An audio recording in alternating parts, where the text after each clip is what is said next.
You tune in to another episode of Late Night New York, WHCR 90.3 FM. We getting it in.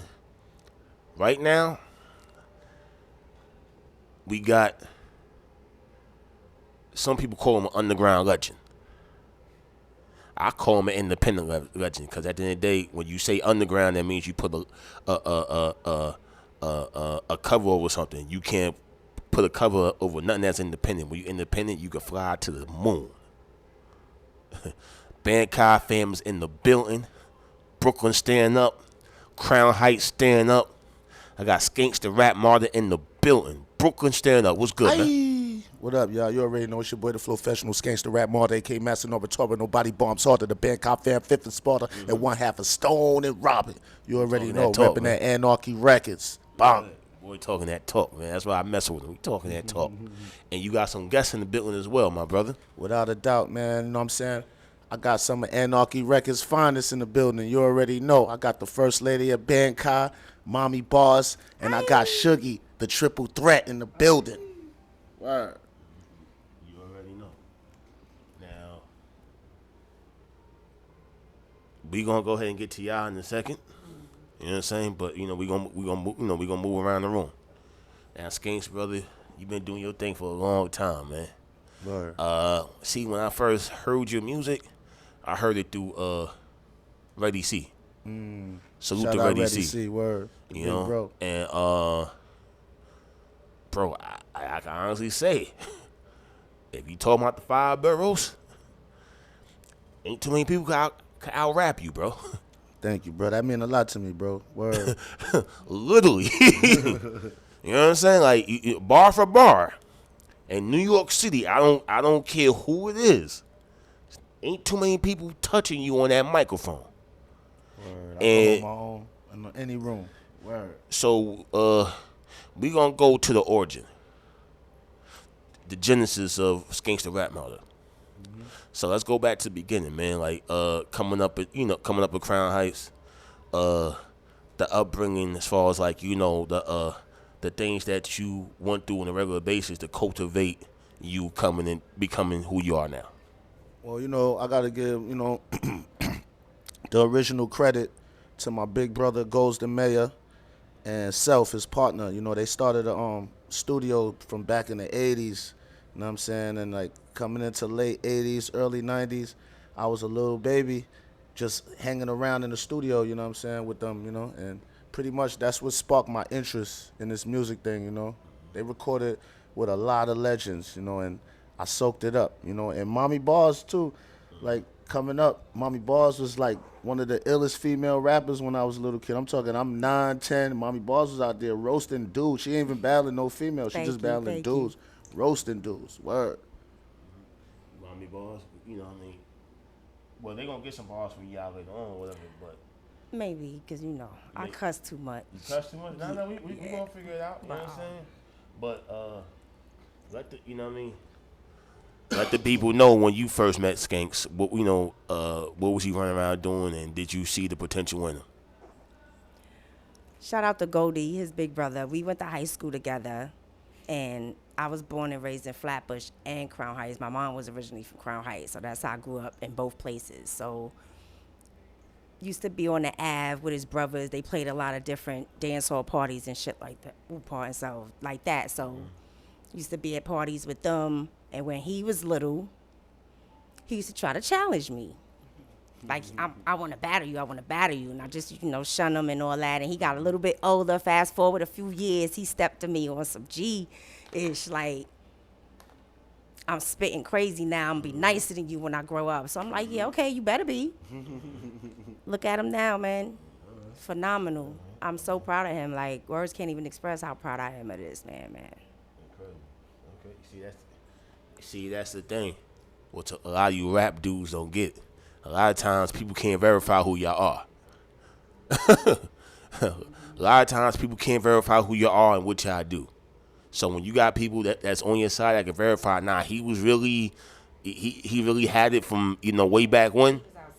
And, he was outside from young. He was really outside doing it. In clubs that he was too young to be in, shutting down open mics.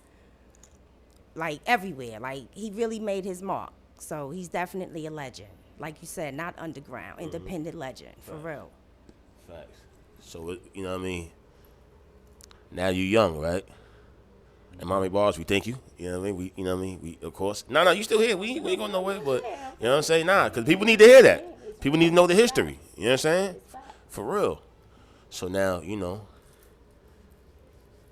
you coming up. You know what I mean? You in these clubs that you ain't supposed to be in, but you chewing everybody's head off. Pause.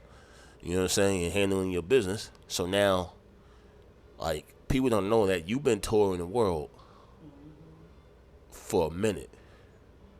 So when we get to the point where it's kind of like, you know, certain people noticing this now, it's kind of like people want to take you on tour and people want to take you to places that you're not used to going.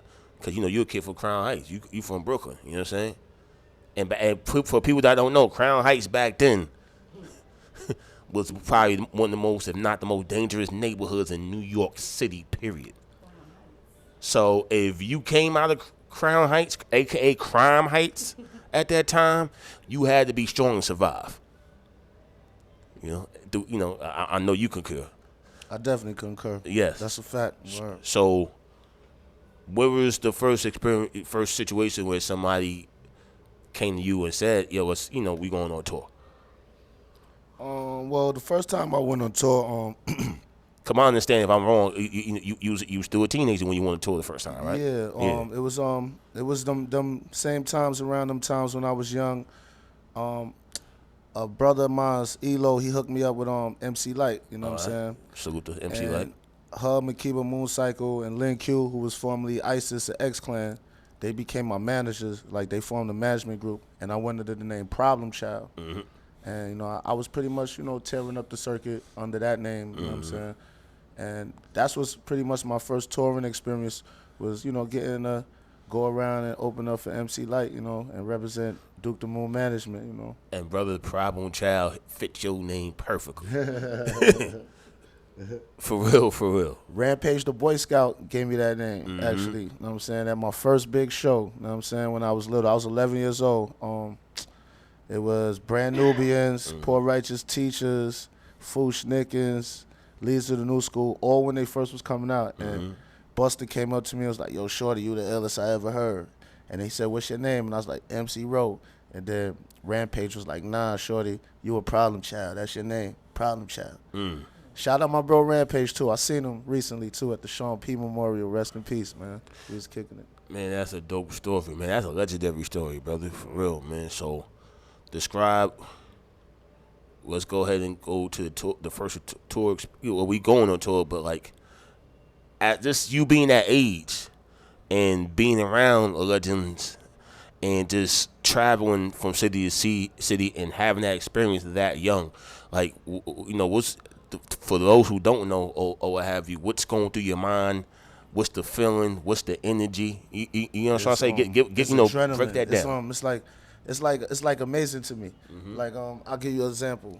I'm 12 years old, right? We on tour in Philly at some spot called the Lumberjacks Club. This is when Wu-Tang first coming out. They don't even got a whole album out. They just got the single Protect Your Neck and Method Man. These niggas came through with 2 U-Haul vans. Jumped out the back, mad niggas. They was deep too. And they was like, we just came from doing a show in Jersey, and then they came to the show in Philly, same night. They ripped that shit. But that shit inspired me. Like, shit inspired me. Like, same them times, I done did show with Biggie, when he had Party and Bullshit out when I was a little kid. Like messing with MC Light, you know what I'm saying? And I'm like, I really got to, experience rocking with some legends. I got to be around Tupac, you know what I'm saying? Like, as a kid, that's crazy, like, to me. You know People can't say that. Word.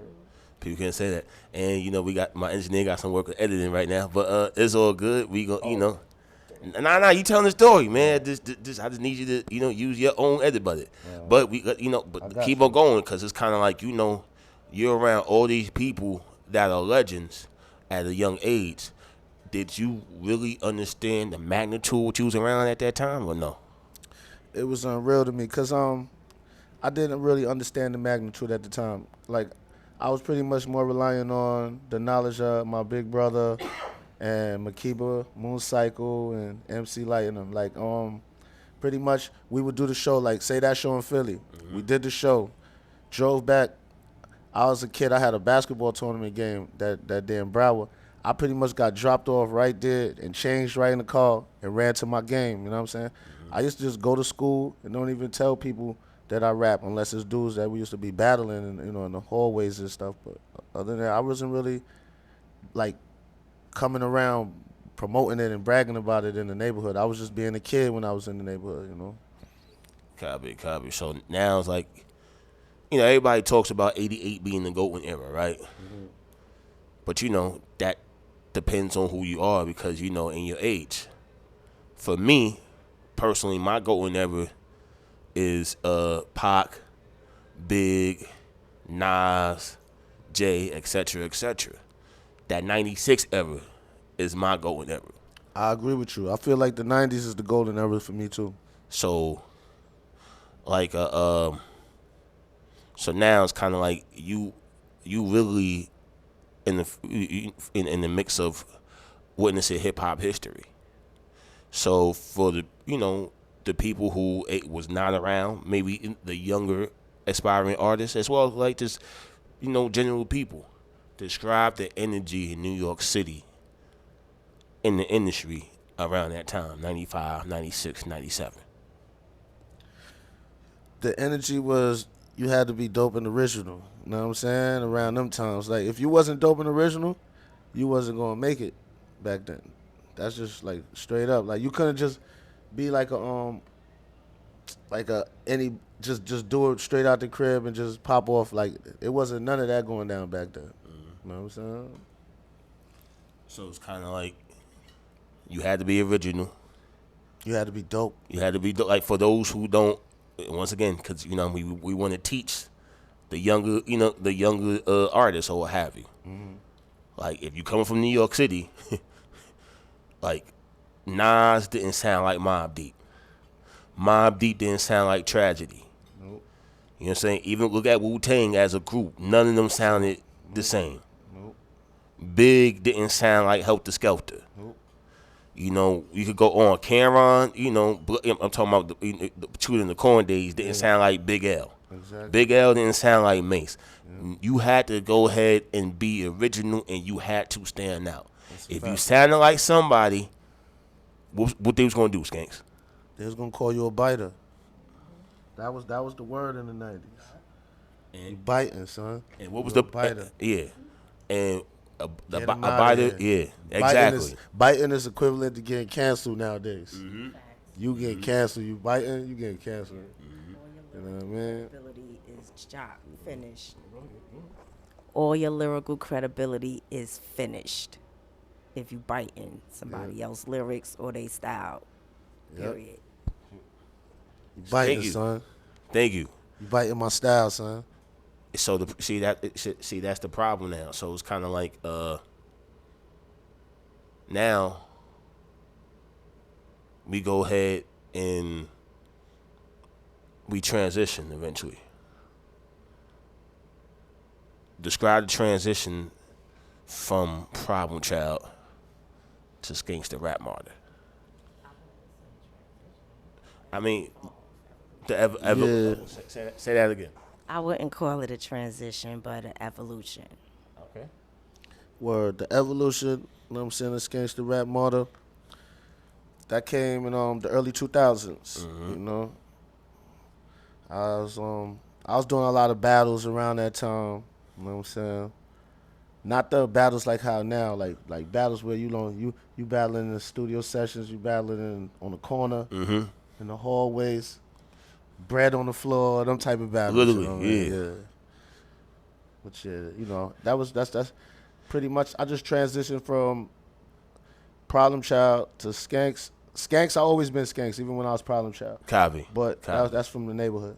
But I transitioned to the Rap Martyr from Problem Child because I just outgrew the name Problem Child. Okay. I'm still the Problem Child. Like she said, evolution. Yeah, but I just grew up. That's all that really is. Now you described battling at that time, so break down for once again, because we got some younger people that's listening also, and you know what I mean. That's what we doing this for. Break down the difference between those battling in those hallways, 50 to 100 people in the studio, smoke all over the place, $5,000-$10,000 on the line right then and there. You know, you around some of these dudes is killers, and so and getting money type of guys with this, you know what I mean. But you gotta be on point because you in a room full of vultures compared to now, where it's like commercial. Describe that. It was mad tense. Yeah. It was mad tense. Like it was pressure. It was hostile, mad pressure. Even the pressure from your peoples, because you got. I'm rolling with the older dudes. The older dudes is betting on me. You know what I'm saying? Dudes that I know that was getting money. But like, they putting that pressure. Like, yo, you gotta win this. You know, better like, not lose. Yeah, you better not lose. lose. You know what I'm saying? So it's like it's like almost if you like lose, don't come back home. Exactly. It's almost like you a pit bull. You know what I'm saying? Yeah. A pit bull fight. Like the pressure is on. You gotta take them out. You know what I mean? By any means necessary. It just inspire you and force you to come with your best stuff, you know? Because you had no choice. Yeah. Word, you had Literally. no choice. Literally. You know, what they say, fight or flight reaction? Fight or flight. That's what it is, man. So, and we don't know about flight, so we got to fight. So now we going to go ahead and transition into the Bankai family. You know, you recently had a 10-year anniversary. Yeah, man. Shout out everybody that was at the 10-year anniversary, man. It was a beautiful night, man. You know what I'm saying? Not only did the Bankai fam kill it, you know what I'm saying? Rusty Chucks killed it. Shout out to Rusty. The legendary UG from the Cellar Dwellers killed it. We going to touch on your same bros, soon. Dirt Platoon, Snook the Crook came from Baltimore. Ill Conscious came and killed it. All right. And, our Anarchy family killed it. Like, Sughee killed it. Mommy Bars killed it. Lunchbox killed it. What was the question again? How was the show last night? Oh, it was dope. It was dope. Well, It was yeah, dope. Friday night. Yeah, it was a dope experience to see everybody, come together, with different sounds. You know what I'm saying? The Lunchbox don't sound like Mommy Balls. You know what I'm saying? So you had that mixture, and it was good to see. Copy. What was the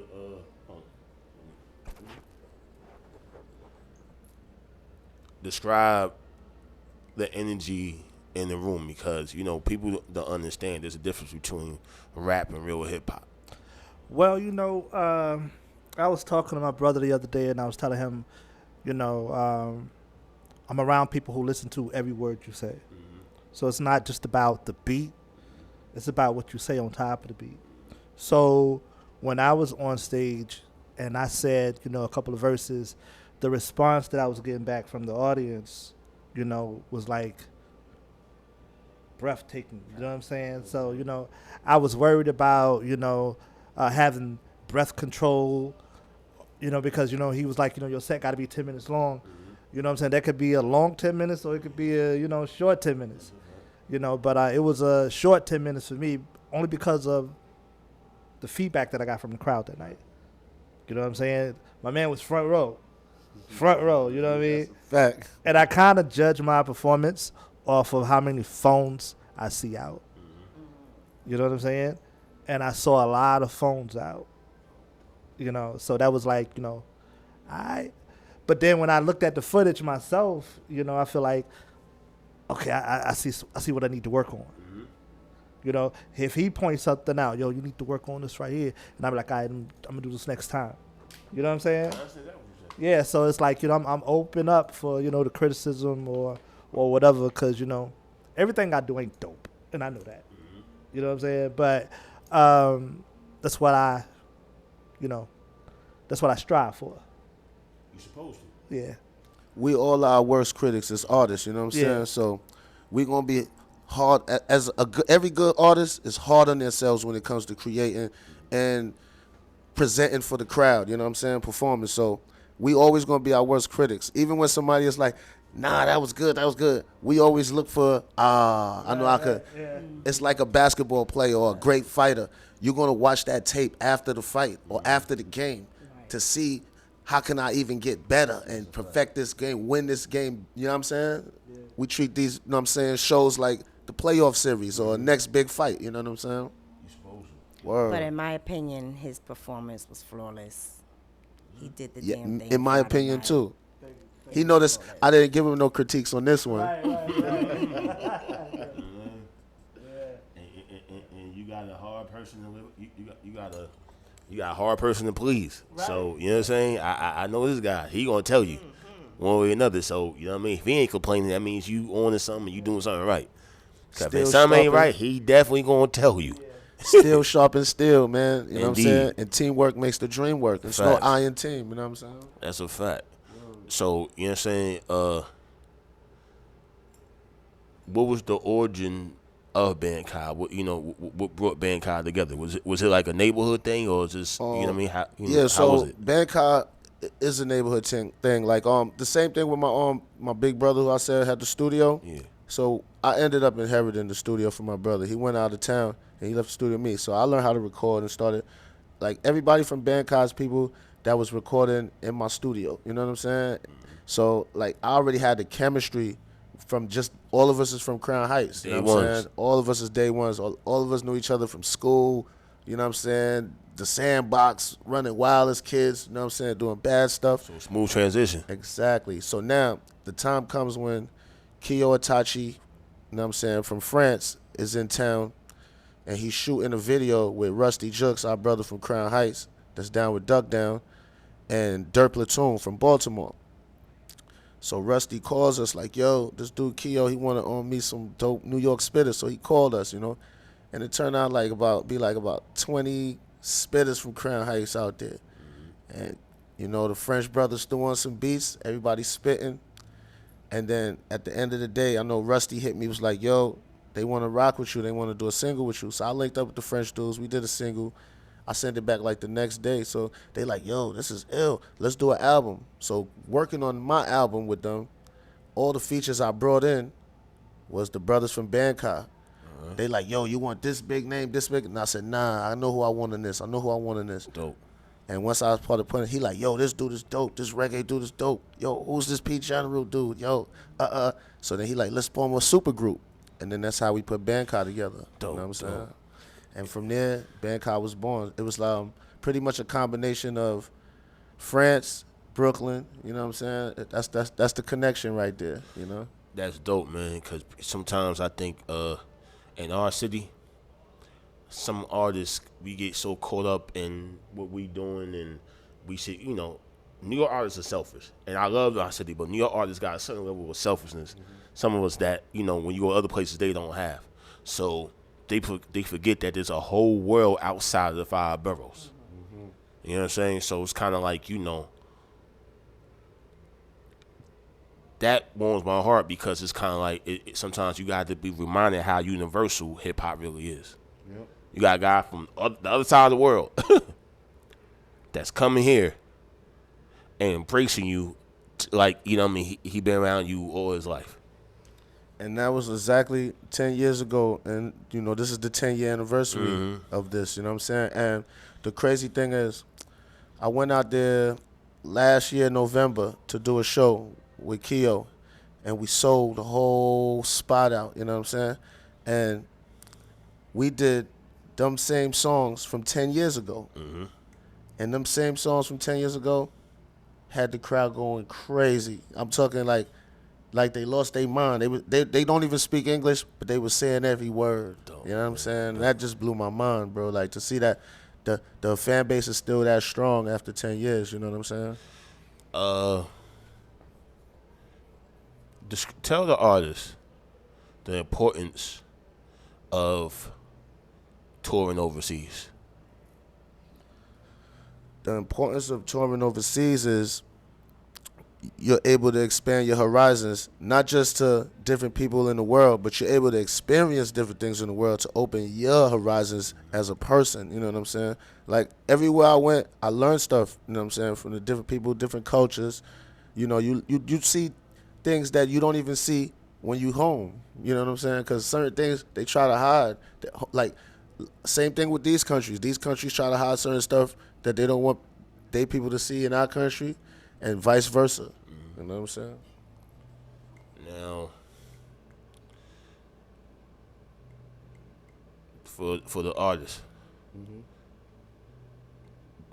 break down the power of being independent compared to being signed to a major. Being signed to a major, pretty much. Well, we got a lot of artists from the '90s that had major super records that impacted our life, right? That is not really in a good financial situation right now. But then you got artists that came out after that went the independent route. They might have had their own label and did a joint venture with a bigger deal label, but like they're able to reap the benefits more and better, you know what I'm saying, as being independent. Copy. Like the money is coming to you. It's no middleman. Like, these labels make it trickle down through the system, and then they got to recoup before you even see a penny. And then that means for them to recoup, your record got to be selling. You know what I'm saying? You could get caught in limbo where your record not selling and you just owe. You know what I'm saying? Like what happens to 90% of the artists. So, like, man, let's go into this new, let's talk about this new single you got with UG. Oh, yeah, Burn It Down. Shout out UG. Yeah, the single out right now. The video out right now. That's actually off a project called Bulletproof Confidence, entirely produced by UG and Nick Wiz. Nick Wiz is the original Cellar Dwellers producer, you know what I'm saying? And they combined to do that project. So, it's a lot of dope production on there. Copy, man. You know what I mean? It's a lot of dope production on there. Y'all don't understand that at the end of the day, man, I'm talking to artists now. It takes work. Not all y'all gonna get on from just a TikTok video. Some of y'all gonna have to go ahead and go in the studio and work on your craft, especially now. Now, and this question is for all y'all. What do y'all feel about, you see, right now, a lot of these current artists, and no disrespect to them, because they dope in their own way, the Little Babies of the world, the Go Reals, other people, they not selling out arenas right now. They canceling tours or what have you. But then you got people like 50 Cent, you got the Rock the Bell tours been going on, and they running strong, they jam packed, they doing what they doing, and you see that hip hop is right now, hip hop isn't number one right now. There has been no number one hip hop record at all this year. So basically, I'm asking all y'all, what y'all feel about the state of hip hop? I feel like the state of hip hop got some dope artists. It's a lot of dope new artists, young artists out there. But the state of hip hop is less original than it was before. Like, you see how we was talking about biting and copying? You hear a lot of records that really literally sound the same nowadays. You know what I'm saying? And that's no disrespect to the young, homies, Like, I got a son that makes drill music, you know what I'm saying? So I'm not knocking the young homies. I talk to him, school him, and coach him all the time and give him advice on what to do. But I let him do it his way, I don't tell him how to do his music. I just give him advice, on stuff that I went through so he could navigate better, you know what I'm saying? But other than that, like, I feel like it's a lot of dope young artists out here, What y'all think? I agree with that, but I also feel like it's a lot of them that can really rap, but it's all about what they're allowed to put out. They're controlled right now. That is the truth. That's why it's also good to be independent, because you have more creative control of your craft and your music. To add on to, being controlled, that's what, it's like a popularity thing, you know what I'm saying? So, everybody want to do what the next person is doing. So, he directed the video for me. Skanks directed the video for me. At the beginning, there was like a little skit where, he said, look, if you want to get on, you got to sound like this guy right here. You know what I'm saying? He got all the women, he got all the gold on, and he got all the money, you know what I'm saying? And it was like, that's just not me. The only thing about it is that there is a lane for what we're doing. You know what I'm saying? So the young ones, they could come up and do what they do, smash it, get money, and it is what it is. But I know that there's a lane for what we got going on because, like, you know, It's opening back up. yeah, but it really never went anywhere. It's just that, you know, streaming is kind of taking over as far as compared to the record sales and CD sales. You want to add something? Yeah, to add on to that. Oh man, I forgot my thought. But yeah, you said they're not selling out at shows like they used to. It's Hip Hop 50. What do you expect? All the old heads, all the OGs is Word. popping out because all of the original classic hip hop is what's popping right now. And to me, I honestly feel like, to add on what she's saying, I honestly feel like the 50th year hip hop right here it brought a tilt where real lyricism is making a real comeback right now. It was already climbing up before, but I think it just made a little tilt where real lyricism is spitting. It's like up right now. Again. Word. And a lot of these veteran artists that are doing shows now, or you're hearing their music more frequently now on certain, stations, platforms, whatever. A lot of these youngins never heard before. So now they getting a dose of that, and it's changing their mindset. Like, oh, we gotta start. You gotta go back to the lab. Exactly. Shit, yeah. Basically, y'all 100% right. Y'all 100% right, and that's why, we always have people like y'all up here, cause people like y'all capture that essence, that feel, that good feeling that hip hop's supposed to have, and we gotta. I got high hopes because like this summer in New York City's been a dope summer, and the energy's been wonderful, music wise, and I think it's actually trickled down to the streets because this summer hasn't been as crazy as the last few summers. And I think agree. that has a lot to do with Hip Hop 50 Yep. and so much stuff going on in the city that there's other positive alternatives. Cause when I was over there at 1520 Cedric a couple weeks ago, it was just older people there. I saw kids there. I saw teenagers there, and they, Public Enemy on stage. They rocking out the Public Enemy, and it's like they learning. They soaking the game up. They soaking everything up, man. So that warmed my heart to see that, cause it's like, okay, it's on to us to go ahead and keep that energy, keep that good feeling, and curved in the right way. Before I was seeing a lot of them singing along with the songs too. Like, they know it, so they enjoy it. Just like how we know all the Motown songs and we was growing up with our mamas and them played in the house. Mm-hmm. So they mamas and grandmas was playing that old school Big Daddy Kane, Rakim in the house. So they know the word. I saw a little girl about 11, 12 years old singing Slam by Onyx. And that was, she said, Sticky Fingers verse, her favorite verse. man, So they definitely they absorbing it. absorbing it, they soaking it in for real, man. So we gonna go ahead and we gonna come back on the freestyle session, but we gonna fade out here. So before we go, Bankai fam, what's going on? Projects that's dropping, merchandise, everything. Yeah, well, you already know, man.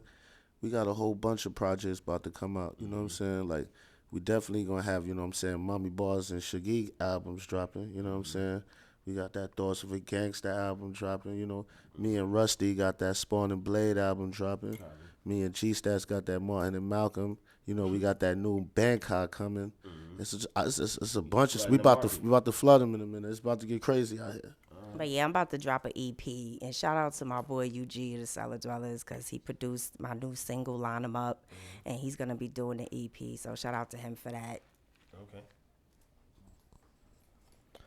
I got a joint coming out. It's like a mixture of R&B and hip hop. Okay. So but the hip hop is like, the R&B is like, I would say what word did I use the other day?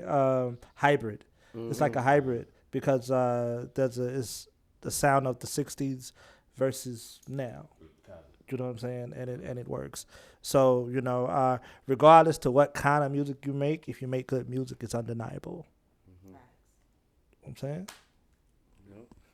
And besides the video that we got with MC Front a lot that we was talking about, he got a single with him singing with Elder Sensei rapping from the Artifacts. Copy, You know what I'm saying?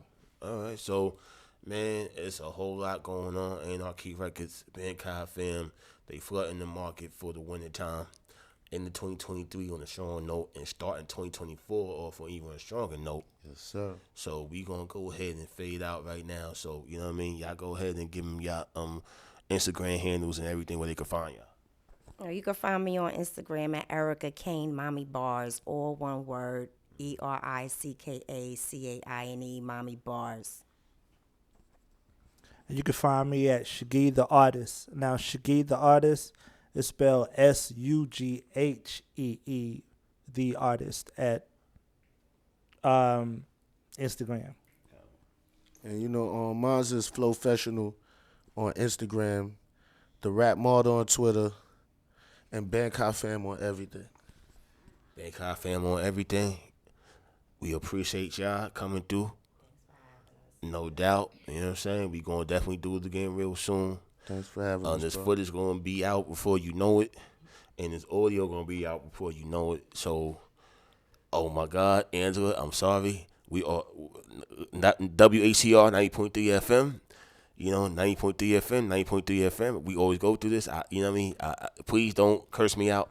Please don't curse me out. Please don't curse me out. It's just, sometimes when you in a dope conversation, you forget certain things like plugging the station every 15 minutes. So I do apologize. Please don't curse me out. On that note, man, we gonna go ahead and fade out, man. We appreciate y'all for coming. Late Night New York, shout out to Paparazzi TV in the background. All the visuals are courtesy of Paparazzi TV. So, we working, we grinding, new season, new wave. Let's get it.